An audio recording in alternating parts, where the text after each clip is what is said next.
Supreme court نے خواجہ برادران کی ضمانت سے متعلق کیس کا تحریری فیصلہ جاری کر دیا ہے۔ 87 صفحات پر مشتمل تحریری فیصلہ جسٹس مقبول باقر نے تحریر کیا۔ پاکستان بنے 72 سال اور آئین پاکستان کو بنے 47 سال ہو چکے ہیں، آج بھی پاکستان کی عوام کو آئین میں دیے گئے حقوق نہیں مل رہے۔ فیصلے میں یہ کہا گیا کہ جمہوری اقدار، احترام، برداشت، شفافیت اور مساوات کے اصولوں کا مذاق اڑایا جاتا ہے۔ عدم برداشت، اقربا پروری، جھوٹے دھونس، خود نمائی ترجیحات بن چکی ہیں۔ کرپشن پاکستانی معاشرے میں مکمل طور پر رچ بس چکی ہے۔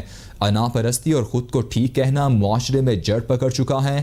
تفصیلی فیصلے میں حبیب جالب کا شعر بھی شامل، ظلم رہے اور امن بھی ہو، کیا ممکن ہے تم ہی کہو۔ عدالت کو انتظامی اقدامات پر نظر ثانی کرنی چاہیے، انتظامی اقدامات کو شفافیت اور معقولیت کے اصول پر جانچنا چاہیے۔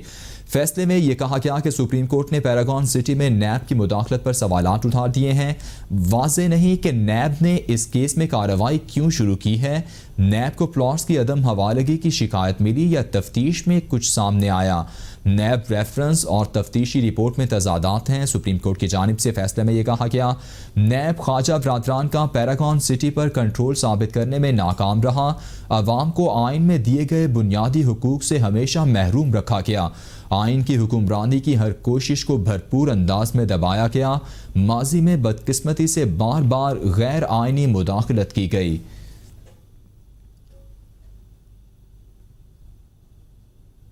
سجاد حیدر ہمارے ساتھ موجود ہیں، ان سے مزید جانیں گے۔ جی سجاد، بتائیے مزید کیا تفصیلات ہیں آپ کے پاس؟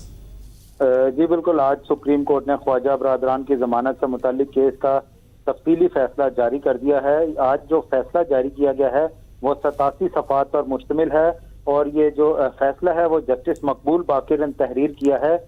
فیصلے میں کہا گیا ہے کہ پاکستان کو بنے ہوئے 72 سال اور آئین پاکستان کو بنے ہوئے 47 سال ہو چکے ہیں، آج بھی پاکستان کی عوام کو آئین میں دیے گئے حقوق نہیں مل رہے۔ جمہوری اقدار، احترام، برداشت، شفافیت اور مساوات کے اصولوں کا کھلے عام مذاق اڑایا جاتا ہے۔ عدم برداشت، اقربا پروری، جھوٹ، دھونس، خود نمائی ترجیحات ہماری جو ترجیحات بن چکی ہیں، اور اس کے ساتھ ساتھ کرپشن پاکستانی معاشرے میں مکمل طور پر رچ بس چکی ہے۔ اس کے ساتھ ساتھ فیصلے میں یہ بھی کہا گیا ہے کہ انا پرستی اور خود کو ٹھیک نہ کہنا معاشرے میں جو جڑیں پکڑ چکی ہیں، اور تفصیلی فیصلے میں حبیب جالب کے ایک شعر کو بھی شامل کیا گیا ہے، جس کے بارے میں یہ کہا گیا ہے کہ ظلم رہے اور امن بھی ہو، تم ہی بتاؤ کیا یہ ممکن ہے۔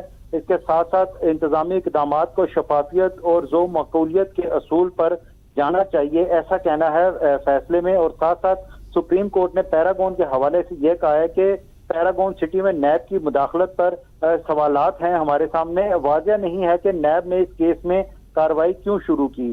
نیب کو پلاٹوں کی عدم حوالگی کی شکایات ملی تھی یا پھر تفتیش میں کچھ سامنے آیا؟ ہمارے سامنے ایسی کوئی چیز سامنے نہیں آ سکی۔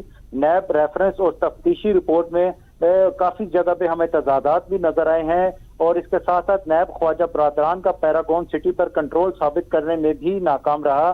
عوام کو آئین میں دیے گئے بنیادی حقوق سے ہمیشہ محروم رکھا گیا ہے، اور آئین کی میں دی گئی حکمرانی پر ہر کوشش کو بھرپور انداز میں دبایا گیا ہے۔ ماضی میں بدقسمتی سے بار بار غیر آئینی مداخلت کی گئی، اقتدار کی ہوس اور ہر چیز پر قبضے کی خواہش نے اداروں کی حدود کی توہین کی۔ عوام کی فلاح اور غربت کے خاتمے ترجیحات میں کہیں شامل نہیں نظر آتی، اور اس کے ساتھ ساتھ یہ کہا گیا ہے کہ خواجہ برادران کے خلاف کیس انسانیت کی تذلیل کی بدترین مثال ہے۔ جی اچھا سجاد حیدر، بتائیے گا کہ سپریم کورٹ کے اس فیصلے میں بہت بڑے سوالات اٹھا دیے گئے ہیں نیب پر اور نیب کی کارکردگی پر اور اس کیس پر بھی، تو اس حوالے سے نیب کی جانب سے ایک موقف سامنے آیا ہے، کیا نیب اس فیصلے کو چیلنج کرے گا؟ جی دیکھیں، نیب جو ہے وہ پریس کانفرنس یا کسی اور جگہ پر میڈیا پہ آ کے اپنا وہ کبھی بھی وہ نہیں دیتا۔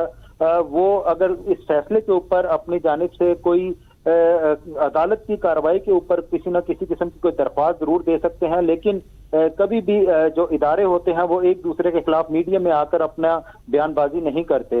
اس حوالے سے نیب کے پاس اب تفصیلی فیصلہ آنے کے بعد یہ راستہ ضرور ہے کہ وہ اس فیصلے کو چیلنج کر سکتا ہے یا اس کے خلاف اپیل دائر کر سکتا ہے۔